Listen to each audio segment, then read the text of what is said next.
Hey guys, so we're back with the next set of videos. This video will be all about social influence and how being around other people affects our behavior. I'm going to move relatively quickly through this because a lot of this stuff is, I think, better suited for the classroom experience.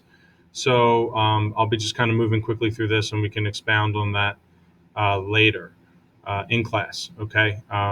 I have some really good videos that talk about the two major experiments here. So I think it makes sense, the most sense to just go ahead and do them as more of a classroom exercise.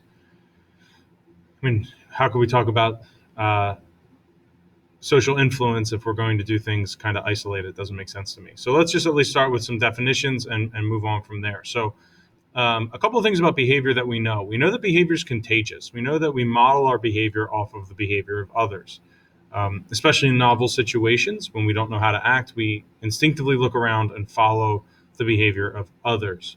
Um, this is called conformity. When we talk about following other people's behaviors, kind of just to fit in or for whatever other reason, because we think that they're smart, we call that conformity. We actually call that social influence as well, is kind of another name for that. Um, a great example of this is just talking about yawning. Um, just hearing people talking about yawning can encourage a yawn to happen seemingly spontaneously. In fact, me probably just saying the word yawning is making you feel the urge to yawn, which in and of itself is interesting. That we essentially conform with just the idea of yawning by yawning. Um, I've now said that word too many times that it makes no sense to me anymore. So let's just move on from conformity to obedience. Obedience is kind of the flip side of conformity. It is kind of like two sides of the same coin there. Um, Obedience is where you follow behavior that someone tells you to do. So it's not just kind of like peer pressure to just follow along. It's more about like a direct, like following orders. So compliance towards authority is obedience. Compliance to the way that the group is behaving is conformity. But you can see how these are very closely related, and it's really important that you guys don't mix these up, both on our tests and the AP exam. So if you're just modeling your behavior off of that of a group, it's conformity. If you're modeling your behavior because someone has told you to do so, it's obedience. All right. So we know that we are natural mimics, that if you just see someone smiling, you're more likely to smile, that people just kind of mimic our reactions. In fact, we're more likely to like someone if they mirror our actions and our kind of mannerisms. So that's actually a pretty good tip for like interviews or something like that. If you mimic the mannerisms of the person you're speaking to, that can really help them think that, oh, wow, that was a really nice guy, not realizing necessarily that you were mimicking them. Um, it kind of shows empathy, I guess, too. So, you know, understanding the pain and plight of others. We know that we're suggestible, that there's a lot of instances of copycat violence, that someone sees that there's a crime that happens and then there's a bunch of copycats that follow from that. One of the things that's changed actually in my lifetime is suicide reporting. Um, so I remember on the news stories of people committing suicide. Um, those were news events just like any other, homicide or event in a city. That's pretty much stopped, at least on the television news, mostly because of they found that when suicides were reported in news programs, the suicide rate increased. Um, so, in order to kind of help prevent that, they don't report that information anymore.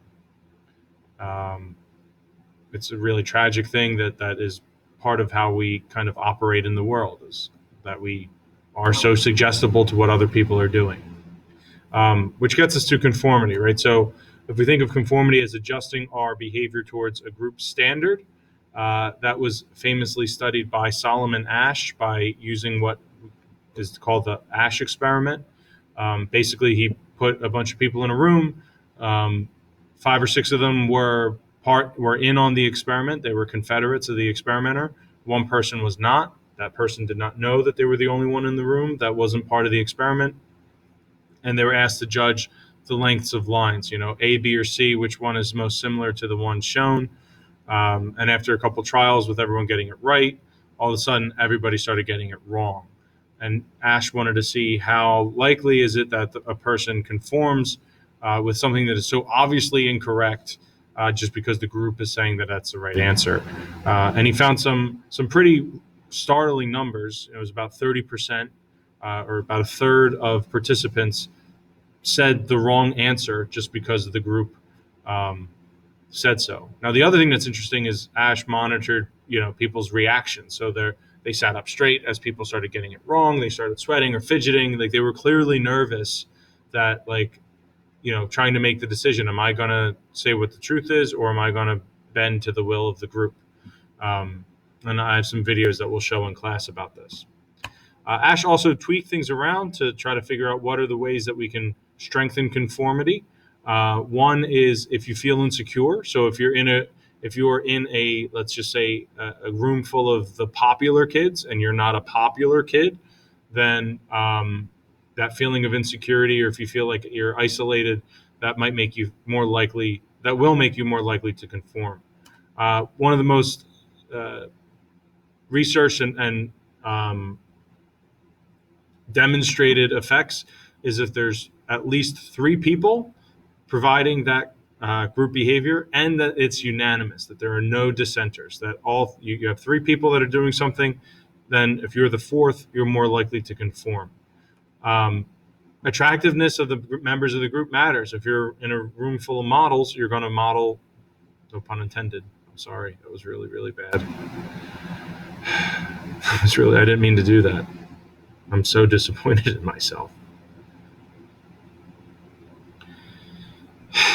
So if you, are in a room full of attractive people, you're more likely to follow their behavior. And it's also important that those other people can see the behavior of the individuals. If it's, if you're in a room by yourself, but you're told what other people are doing, you're less likely to conform. Or even if you're doing it in a way that other people can't see.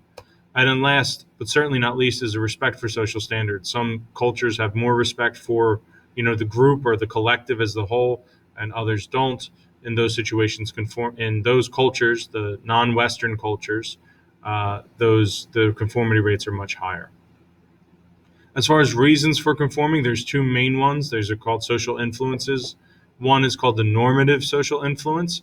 The normative social influence is the idea that you follow the group because it is the cultural norm, that you basically, to put it another way, you follow the group in order to fit in. If everyone is, suddenly wearing a lanyard around their neck with their Holy Ghost Prep ID badge on it, then you're going to start doing it too, whether or not you think it's a good idea or bad. But that's just because that's what everyone is doing, and you don't want to be the guy to stand out. There's also something called informational social influence. Informational social influence has to do with the fact that groups often provide information that is useful.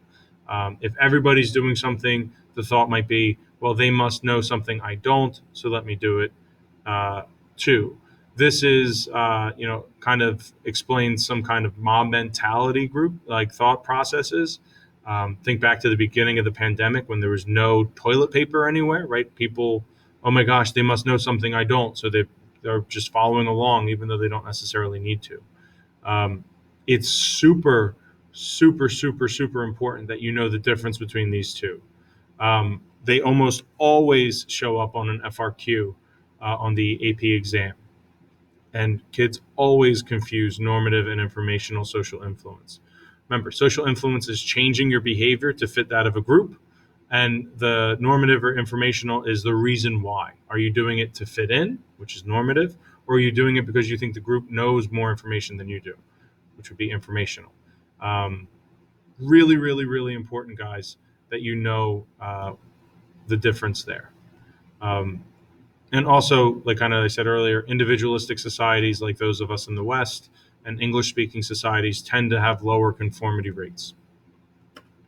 All right, next up is obedience. This is Stanley Milgram. He's the guy who did the famous shock experiment, which we'll watch a video on in class, at least one video on in class.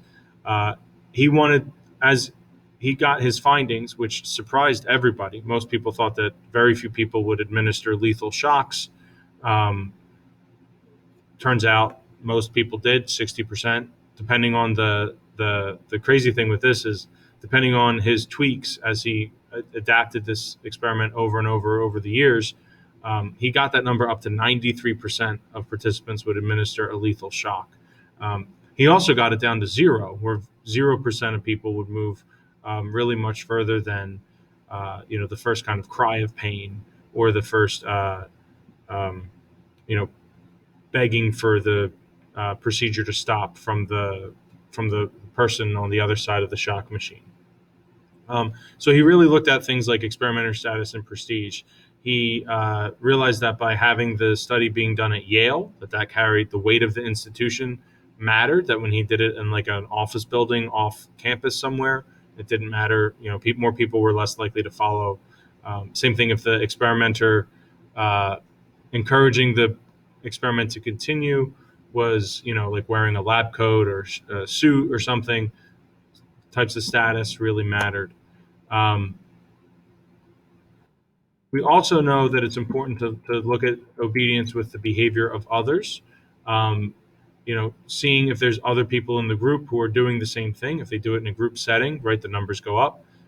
Most people want to, defer to experts. So depending on what that expert is saying, people were more likely to obey that expert because, hey, they must know best. And if he's saying there's nothing wrong with this, then there's nothing wrong with this. Uh, the other thing that plays into this pretty severely are differences in personalities. Some people were more likely to stand up pretty much right away and say no. This goes against my core values, and this is the kind of person that I am. I'm empathetic. I don't want to harm this person. I don't care about your experiment. Other people are more drawn to authoritarianism. That, hey, if this guy says it's okay, and if I'm not going to get in trouble for it, then I don't care. Let's just shock away and get to the lethal thing. Um, Here is a graph of Milgram's first experiment, the main one, that shows the shock level in volts and how far people will go. Again, you can see somewhere between 60 and 65% of people went to the end of the machine, which is clearly a lethal voltage. And you can see most people actually start by inflicting some shocks on people, but you see these big drop-offs quick, right? So um, you see these quick drop-offs quick. So within moderate to strong shocks, you see a pretty steep decline. And then notice that even though it declines further, it's a lot of a slower decline. That's true. We tend to see that if people are going to object to obedience, if people are going to kind of make a stand, if you will, against injustice, that they'll do so immediately.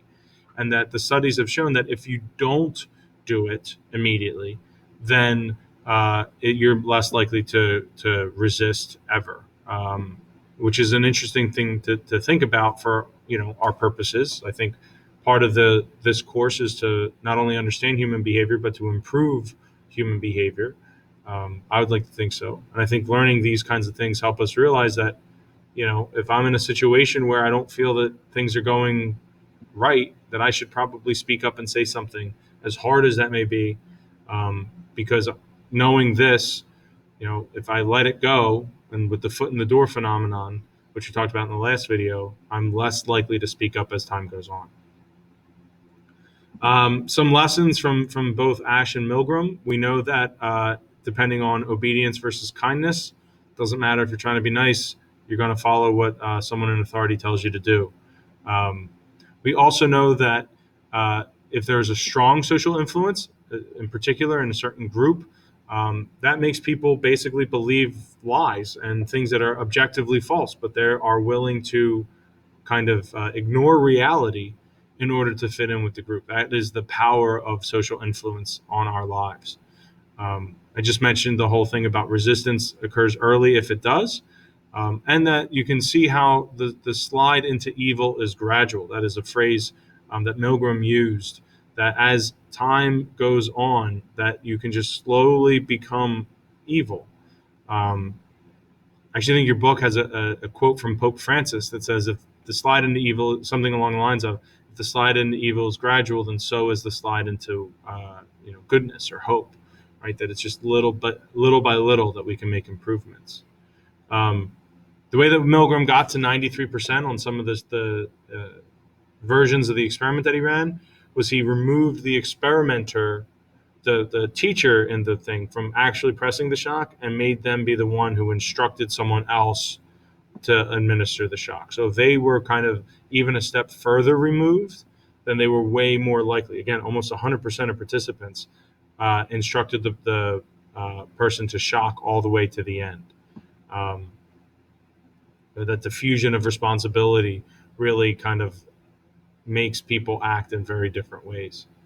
And we also know, again, something we talked about before, but the power of situations, right? That the situation that you're put in has an unbelievable power over our actions and our attitudes, that we need to be aware of that. And I think in some the other things that we'll talk about in this unit in particular, dealing with other people, learning what it means to kind of make a stand when things aren't going the way that you believe they should.